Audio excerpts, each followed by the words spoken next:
الحمد لله والصلاة والسلام على سيدنا محمد وعلى آله وأصحابه أجمعين.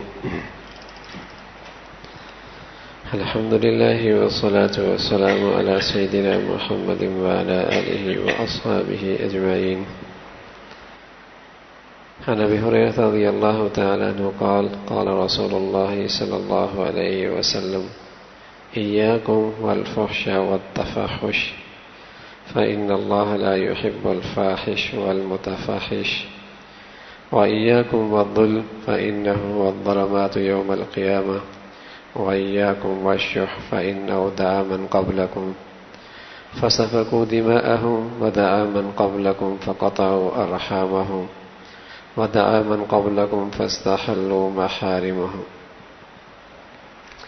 یہ پیارے رسول صلی اللہ علیہ وسلم کی پیاری وصیتیں چل رہی ہیں. اللہ کے نبی صلی اللہ علیہ وسلم نے فرمایا: تم فحش کام سے، فحش کلام سے اپنے آپ کو بچاؤ. فحش گوئی، اپنی زبان کو صاف رکھو. زبان بھی گندی ہوتی ہے جب اس پہ کلام فحش آتا ہے. فحش اخلاق سے گرا ہوا کلام، اخلاق سے گرا ہوا کام. پھر نبی فرمایا کرتے تھے: اذا فاتک الحیاء ففعل ما شئت. جب لحاظ ختم ہو جاتا ہے، لحاظ ختم ہو جاتا ہے بڑوں کا، اللہ کا، اللہ کے رسول کا، بڑوں کا، خاندان کا، گھر کا لحاظ، تو پھر یہ کچھ بھی حرکت گھٹیا کر سکتا ہے. پھر یہ کتنی بھی گھٹیا حرکت کرے سب ممکن ہے، اس کے اندر لحاظ نہیں ہے. اذا فاتک الحیاء ففعل ما شئت.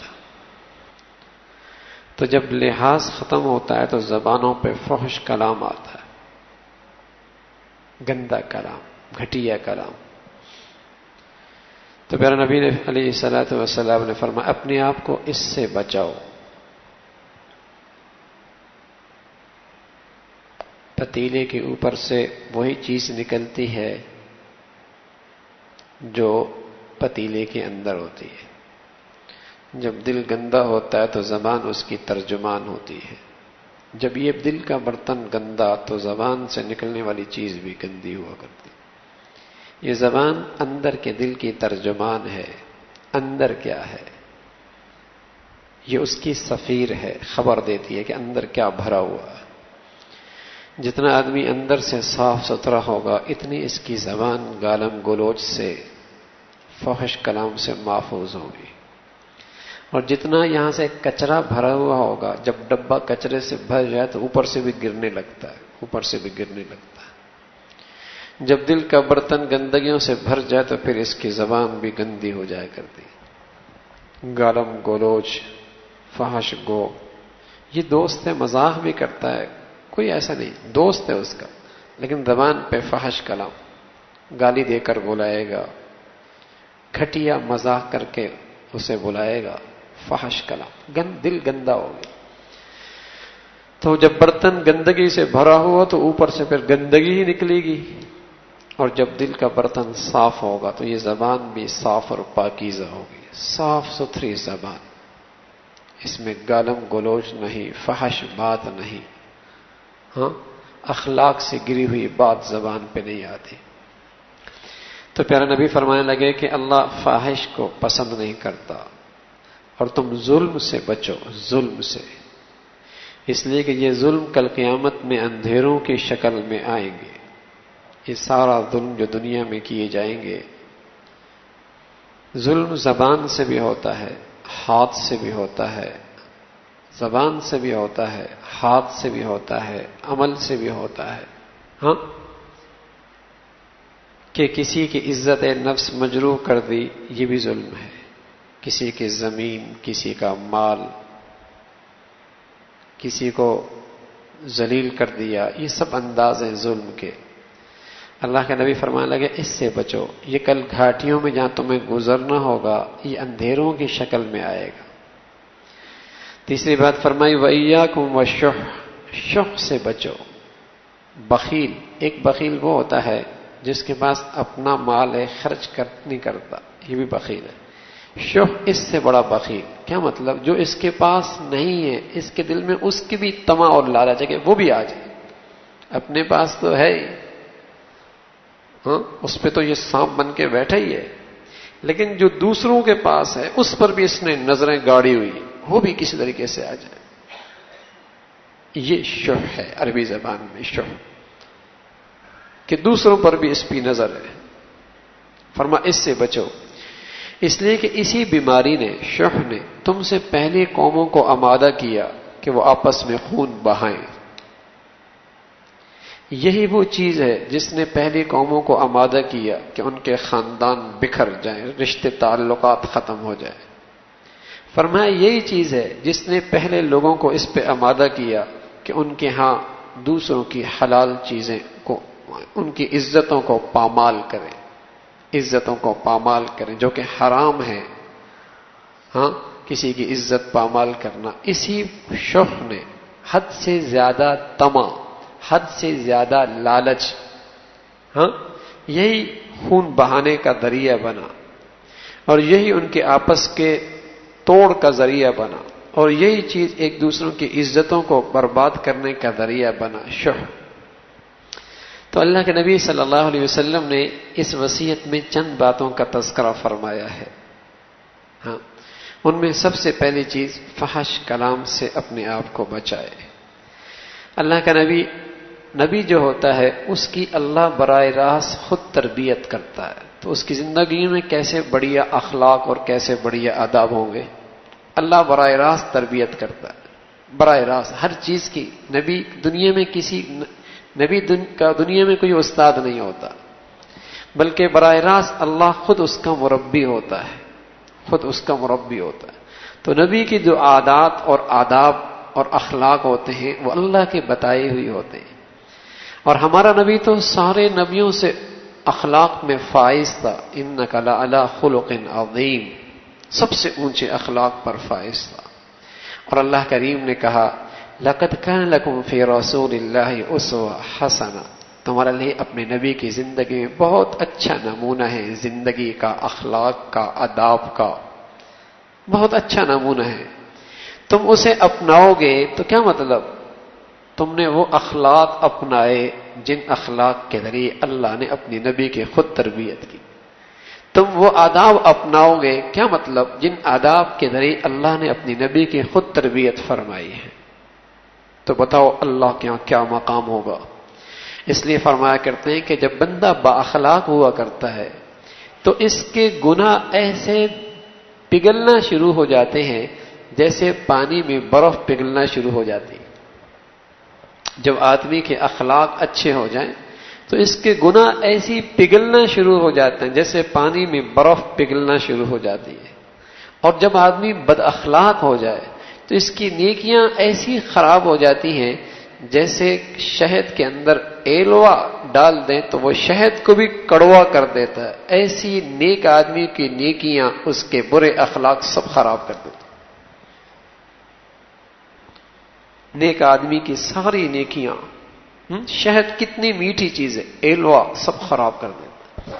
کتنی بڑی بڑی نیکیاں کرتا ہے یہ، نماز، تہجد، تلاوت، عمرے، نہ جانے کیا کچھ، لیکن اس کی بد اخلاقی اس کی ساری نیکیوں کو فساد خراب کر دیتی، اور اللہ اخلاق نصیب فرما دے، سبحان اللہ۔ اللہ کا نبی فرمایا کرتے تھے اثقل شیء فی المیزان الخلق الحسن، میزان کے ترازو میں جو چیز سب سے زیادہ بھاری ہوگی کل قیامت میں وہ اچھے اخلاق ہوں، اچھے اخلاق ہوں۔ کوئی آدمی ایک شب قدر نہیں بھائی، زندگی کی ہر شب قدر رات اٹھ کر اللہ کی عبادت کرے۔ ایک شب برات نہیں بھائی، زندگی کی ہر شب برات میں اللہ کی عبادت کرے۔ ایک رمضان کی رات نہیں، زندگی بھر کی رمضان کی راتیں کھڑی ہو کر اللہ کی عبادت کرے۔ صرف رمضان نہیں بھائی، زندگی کی ہر رات اللہ کی عبادت میں مشغول رہے، اور صرف رمضان کے روزے نہیں، زندگی کا ہر دن روزے سے گزار دے۔ اللہ کا نبی فرمانے لگے جہاں یہ پہنچے گا اچھے اخلاق والا بھی وہاں پہنچے گا۔ اخلاق کی یہ قیمت ہے، اخلاق یہ چیز ہے، ادنا درجے کا اخلاق میرے عزیزو، ادنا درجے کا اخلاق، سب سے ادنا، اس سے پیچھے ظلم ہے، پھر اگر یہ بھی نہیں تو پھر ظلم ہے۔ ادنا درجے کا اخلاق یہ ہے کہ اس کی زندگی میں انصاف ہو، اس کی ذات سے کسی کو تکلیف نہ پہنچے، اس کے رویے سے، اس کی زبان سے، اس کے طرز زندگی سے، اس کے طور طریقوں سے، اس کے لین دین سے، اس کے رہن سہن سے کسی کو تکلیف نہ پہنچے، انصاف کی زندگی، یہ ادنا درجے کا اخلاق ہے۔ اس سے پیچھے ظلم ہے۔ اگر اس کی زندگی میں یہ انصاف جیسا اخلاق، اس درجے کا بھی اخلاق نہیں ہے تو ظالم ہے۔ اس لیے اللہ کے نبی صلی اللہ علیہ وسلم کی خدمت میں ایک شخص کہنے لگا یا رسول اللہ میں بھی انصاف پسند بننا چاہتا ہوں۔ فرمایا احب للناس ما تحب لنفسك تكن اعدل الناس، جو اپنے لیے پسند کرتا ہے وہی اپنے بھائی کے لیے پسند کر لو، سب سے بڑا انصاف پسند بن جاؤ۔ ایک مثال دیا کرتا ہوں، ہر گھر میں ظلم ہے آج، ظالم ایسے نہیں مسلط میرے عزیزو، جب تک کہ ہر دہلیز میں ظلم نہیں ہوتا ایسے ہی بڑے ظالم نہیں آیا کر۔ ہر گھر میں ظلم، ہر دفتر میں زیادتی۔ آج کی ماں، آج کی ساس جو اپنے داماد میں خوبیاں دیکھنا چاہتی ہے، اگر وہ خوبیاں اپنے بیٹے میں آ جائیں تو کیسی بددعائیں ملیں گی؟ آج کی ساس، آج کی ماں جو خوبیاں اپنے داماد میں دیکھنا چاہتی، آج کی ماں جو خوبیاں اپنے داماد میں دیکھنا چاہتی، اگر وہی خوبیاں اس کے اپنے بیٹے میں پیدا ہو جائیں، اس بیٹے کو کیسے بددعائیں ملیں گی؟ زن مرید ہو گیا ہے، تیرے کو یہی مل گئی ہے، کتنے تانے سننے کو ملیں گے اس بیچارے کو۔ جو خوبیاں اپنے داماد میں دیکھنا چاہتی وہ اس کو اپنے بیٹے میں برداشت نہیں ہے، بددعائیں ملیں گی اس کو، بددعائیں ملیں گی۔ انصاف نہیں ہے، حاجی نمازی روزے دار ہے، انصاف نہیں۔ کوئی شخص چاہتا ہے کہ میری بیٹی اگلے گھر میں خوش رہے، جو اپنی بیٹی کے لیے اس گھر میں پسند چاہتا ہے، کیا دوسروں کی بیٹیاں بھی اس گھر میں وہ چیزیں اسے مہیا ہیں؟ اس کے ساتھ بھی وہی معاملہ کرتا ہے۔ یہی تو آگ لگی ہے میرے عزیزوں میرے معاشرے کو، یہی تو آگ ہے کہ اخلاق ختم ہو چکے ہیں۔ کتنی بد نصیبی ہے، سب سے بڑا اخلاق والا نبی اور اس کی امت اخلاق سے عاری ہو چکی ہے، اس کی امت اخلاق سے عاری ہو چکی۔ پیمانے الگ الگ ہیں، پیمانے الگ الگ، اپنے لیے کچھ اور پیمانہ، دوسروں کے لیے کچھ اور پیمانہ۔ ہر شخص چاہتا میری بیٹی اگلے گھر میں یوں رہے، تو کیا یہی استقبال اس آنے والی بیٹی کا بھی ہوتا ہے؟ آنے والی بیٹی کا بھی یہی استقبال ہوتا ہے؟ اپنے لیے کچھ اور چاہتے ہیں، دوسروں کے لیے رویہ کچھ اور ہے، یہی تو ناانصافی ہے، یہی تو ظلم ہے۔ ایسے ہی اخلاق کی اتنی قیمت نہیں ہے بھائی، زندگی بھر کے تہجد اور زندگی بھر کے روزے کون کر سکتا ہے؟ اگر بالفرض کوئی کر لے تو جہاں وہ بلندیوں پہ پہنچے گا اچھے اخلاق والا وہاں پہنچے گا۔ یہ اتنی بڑی قیمت ایسی تو نہیں ہے نا، یہ اتنا بڑا اجر اخلاق کا اس لیے کہ دل پہ نفس پہ پتھر رکھنا پڑتا ہے۔ تسبیح پڑھنا آسان ہے، آسان ہے، بولنے کو نہیں، بڑا بزرگ ہو گیا ہے، لیکن زندگی انصاف میں ڈھل جائے، اس نفس پہ کنٹرول آ جائے، جذبات پہ کنٹرول آ جائے، اللہ کے مخلوق کے حقوق ادا کرنے لگ جائے، یہ طبیعت پہ بوجھ ہے، یہ طبیعت پہ بوجھ ہے۔ اخلاق اس کی بڑی قیمت ہے، بڑی قیمت ہے۔ تو میرے عزیزو اللہ کا نبی فرمانے لگے ظلم سے بچنا، ظلم سے بچنا۔ ہو سکتا آج کسی کا تمہارے گردن تک ہاتھ نہ پہنچے، تمہارے گریبان تک کسی کا ہاتھ نہ پہنچے، تم طاقتور ہو، تم صاحب عہدہ ہو، تمہارے پاس وسائل ہیں، وہ اپنا حق نہیں لے سکتا، اندر ہی اندر وہ تڑپ رہا ہے، لیکن تم تک اپنا ہاتھ نہیں پہنچا سکتا۔ لیکن خیال، ایک دن انصاف کی عدالت لگنے والی ہے، یہ سارے ظلم اندھیروں کی شکل میں آئے، کسی کی بیٹی کے ساتھ، کسی کی بہنا کے ساتھ، ہاں، کسی گھر میں کہیں بھی ظلم نہیں۔ کائنات کا سب سے بڑا انسان محمد رسول اللہ بیماری کے عالم میں 2 ساتھیوں کے سہارے مدینہ مسجد نبوی کے ممبر پہ آ کے بیٹھتے، صحابہ اکٹھے ہوتے ہیں اور سب کے سامنے کہتے ہیں، لوگو اگر زندگی میں کسی کے ساتھ میری طرف سے زیادتی ہو گئی ہے تو آج مجھ سے بدلہ لے لو۔ اللہ اکبر، آج مجھ سے بدلہ لے لو، کل پہ نہ چھوڑنا، کل پہ نہ چھوڑنا، آج مجھ سے بدلہ لے لو۔ ہاں میرے عزیزو، کل کرنسی بدل جائے گی، کل کرنسی بدلے میں بدل جائے گی، وہاں ڈالر، پاؤنڈ، ریال، درہم، دینار نہیں، وہاں تو نیکیاں دی جائیں گی مظلوم کو۔ اور ہیں کتنی نیکیاں ہمارے پاس ہیں، کتنی، وہاں تو مظلوم نیکیاں لے گا۔ اس لیے اللہ کے نبی صلی اللہ علیہ وسلم فرمایا کرتے تھے، ایک شخص بظاہر نیکیوں کا ڈھیر لے کے آیا، روزے، نفل، تہجد، عمرے، حج، نیکیوں کا ڈھیر، لیکن زندگی نا انصافی کی گزری، اس کی حق مارے دوسروں کے، زیادتی کی دوسروں پر، اس کی زبان کینچی کی طرح چلی، اس کا ہاتھ ظلم پہ چلا، اس نے دوسروں کا مال غصب کیا، دوسروں کی زمینوں پہ قبضہ کیا، دوسروں کا مال اپنے ہاں رکھا، انصاف کی زندگی نہیں تھی۔ اللہ کی عدالت میں انصاف ہوگا، اس کی ساری نیکیاں مظلوموں کو دے دی جائیں گی، مظلوم پھر بھی کھڑے ہوں گے، کچھ اللہ ہمارا حق باقی ہے، اللہ کہیں گے ان کے گناہوں کا بوجھ اس کے ذمہ ڈال دو، اور یوں یہ شخص دوسروں کا بوجھ لے کر جہنم میں جا رہا ہوگا،